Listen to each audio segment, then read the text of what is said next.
네, 시간이 좀 많이 지나서 오늘은 이 영상이 아마 마지막 영상이 될 것 같습니다. 호주에 워킹홀리데이를 가면 많은 분들이 일을 하시고 또 거기서 열심히 일한 만큼 돈도 많이 모으셔서 한국에 돌아오셨다라고 하는 이야기들이 저희가 듣게 됩니다. 근데 아일랜드에 가셨던 분들 중에 돈을 모아왔다는 분들은 사실 많이 없어요. 그 이유가 뭘까 한번 생각해 볼까요? 사실 우리나라의 경제 수준이라고 하는 게 사실 굉장히 높은 수준에 올라와 있어요. 그죠? 그리고 우리나라 물가가 그렇게 낮은 물가는 아닙니다. 아일랜드에서 이제 급여를 지금 최저임금이 10.10인데 계산하면 한 13,000, 한 5, 600원 정도 되거든요. 이제 학생들은 이제 아르바이트를 할 수 있는 권한이 주당 20시간씩 특정한 기간 6월, 7월, 8월, 9월, 12월 15일부터 1월 15일까지 그 기간을 제외한 나머지 기간은 20 hours per week 주에 20시간까지 할 수 있고요. 방금 말씀드렸던 그 기간에는 40 hours per week까지 할 수 있습니다. 풀타임 할 수 있는 거죠. 어, 그래서 열심히 해도 어떻게 되느냐 하면 제가 계산 한번 해볼까요? 뭐 최저임금 10.10을 받는다고 하고 곱하기 20시간을 주에 하고 한 달을 한다라고 하면 808유로예요. 808유로. 808유로면 집값 내고 뭐 이것저것들 하다 보면 거의 다 쓰고 조금 더 자기 용돈을 써야 되는 상황이 생기는 그런 상황이거든요. 그러니까 이곳에서 돈을 워킹홀리데이가 됐든 학생비자가 됐든 열심히 일을 하신다고 해서 돈을 모을 수 있는 구조는 아니에요. 더군다나 아까 제가 말씀드린 것처럼 우리나라의 경제 수준이 다른 나라들처럼 이제 환율에 대한 유로가 차이가 월등히 많이 나서 거기서 조금만 열심히 일을 해도 그 자기네 본국으로 보내면 돈의 가치가 더 커지는 그런 시스템이 아니잖아요. 2004년도에 제가 호텔에서 일을 했거든요. 저가 일할 때도 그때는 이제 크리스마스 허리데이 시즌이어가지고 막 사실 아일랜드는 크리스마스가 11월 말부터 거의 시작한다고 봐야 돼요. 그때부터 계속 크리스마스 파티를 가족이든 친구들끼리든 아니면 회사에서도 계속적으로 해요. 24일 저녁까지 거의 23일 저녁까지는 하고 24, 25, 26까지는 또 쉬고 27부터 박싱데이로 넘어가는데 그때는 뭐 주당 60시간, 뭐 70시간씩 이렇게 일할 때였거든요.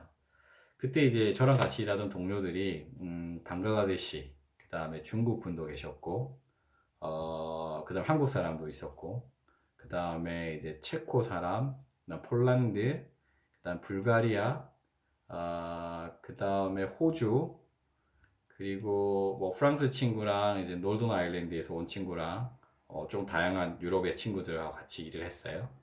이제 그 중에서 이제 중국이라든지 방글라데시라든지 하는 친구들은 굉장히 일을 열심히 했어요. 그래서 저도 약간은 선입견들이 나라들마다의 선입견들이 좀 있잖아요. 그래서 선입견이 있어서 야, 너 뭐 이렇게 열심히 해? 그랬더니 그때 한 친구는 이런 이야기를 하더라고요. 자기가 아일랜드에 올 때 자기 가족들이 모두가 다 보증도 해야 되고 돈도 빌려가지고 나한테 대표 선수 자격으로 자기를 이곳에 보내줬대요.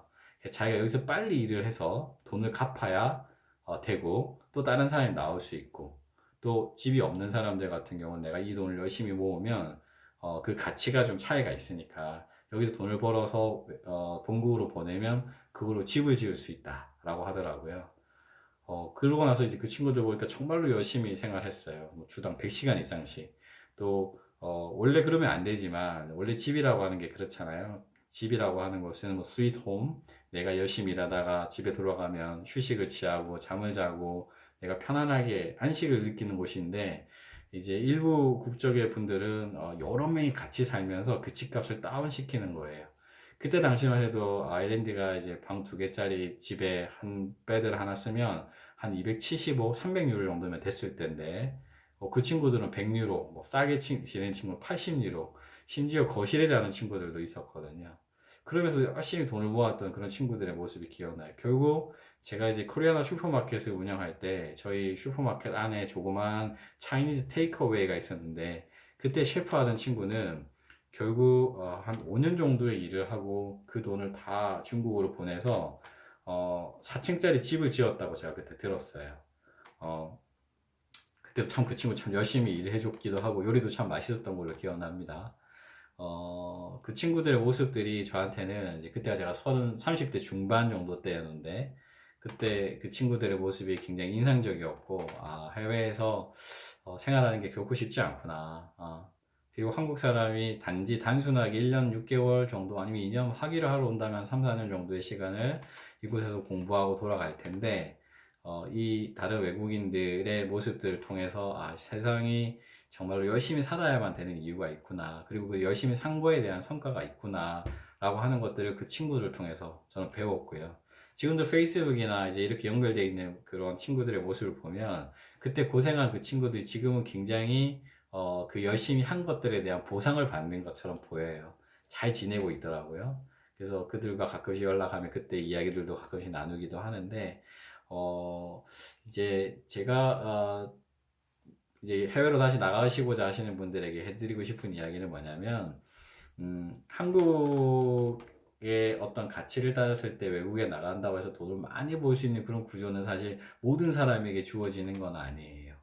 하지만 그곳에서 또다시 1년, 2년 또는 거기서 그러니까 영원히 이제 머무실 수 있도록 뭐 영주권이라든지 시민권을 이제 획득하시는 분들도 계실 텐데 이제 그분들 같은 경우에도 한국의 삶과 이제 그쪽의 삶에 대한 밸런스를 찾아야 되겠죠. 그래서 너무 그 큰 어떤 목표가 돈이라고 하는 관점에 맞추어진다라고 하면, 해외 나가시는 것들에 대해서는 좀 부담이 되실 수 있을 거라는 생각도 좀 들어요. 금전적인 요인이 아닌 어떤 미래를 위한 투자의 관점에서 또는 경험에 대한 부분으로 접근하신다라고 하면, 기간과 상관없이 그곳에서의 삶의 경험이 여러분들에겐 충분히 좋은 결과물들을 가져올 수 있겠다라고 생각합니다. 제가 이제 유학원을 한 16년, 이제 17년 이렇게 해 가면서 느끼는 건 학생들이 그곳에서 열심히 살았던 친구들의 모습이 있잖아요. 제가 이제 그곳에서 사무실이라든지 저희 사업체를 통해서 방문하는 친구들, 그 친구들의 모습을 기억하고 지금도 이제 저랑 페이스북이나 인스타그램에 연결되어 있는 친구들의 현재의 모습들을 이렇게 투영해 보면 아, 그때 열심히 살았던 친구들이 여전히 지금 각자의 위치에서 최선을 다해 살고 있는 모습들을 저는 간접적으로 보게 됩니다. 그리고 약간 흐뭇해요. 사실 제가 도와준 건 하나도 없는데, 그분들의 삶이 정말 최선을 다해 살았던 삶에 대한 보상을 받는 것처럼. 정말 음식 제대로 잘 못해 먹기도 하고, 좁은 한국에 비하면 굉장히 열악한 환경 속에서 살았지만, 그곳에서 배웠던 영어와 그곳에서 만들었던 인적 네트워크를 통해서 비즈니스도 하고, 직장 생활도 하고, 자신의 꿈을 향해서 열심히 펼쳐나가고 있는 모습을 볼 때, 아, 참 대견하다라는 생각도 좀 들고, 또 이제는 가정도 이루고, 아기들까지 이제 태어나서, 한 가정의 멋진 아내로, 한 가정의 멋진 남편으로, 그대의 삶을 살아가는 모습에, 멀리서나마 박수 쳐주고, 그냥 흐뭇한 미소를 짓게 되는 그런 상황이 되는 것 같습니다. 코로나 바이러스 이후에 아마도 또 새로운 기회를 만들기 위해서 여러분들이 또 다른 자기가 관심 있는 나라들도 나가게 될 텐데 해외 나가셔서 건강하게 본인의 꿈이 펼칠 수 있는 그런 노력들을 잘 하셨으면 좋겠고요. 지금 이 시간이 못 나가서 내가 어떻게 라고 안타깝다라고만 하시지 마시고 이곳에서 먼저 준비하신다고 생각하시고 언어적인 부분이든 아니면 현지에서 채용이 좀 쉽게 될 수 있는 아르바이트든 아니면 그 외에 다른 부분이든 잘 준비하시는 시간으로 이 시간을 활용하시면 좋겠다고 생각해 봅니다. 이상 뭐 주저리 옛날 이야기도 해드리고 한국의 어떤 상황에 대한 이야기도 해드리고 다녀오신 분들에 대한 어떤 피드백들도 드리면서 이전의 생각에 잠깐 추억에 잠깐 잠겨봤습니다. 유학 읽어주는 남자 드림제인 코리아 야원이었습니다. 감사합니다.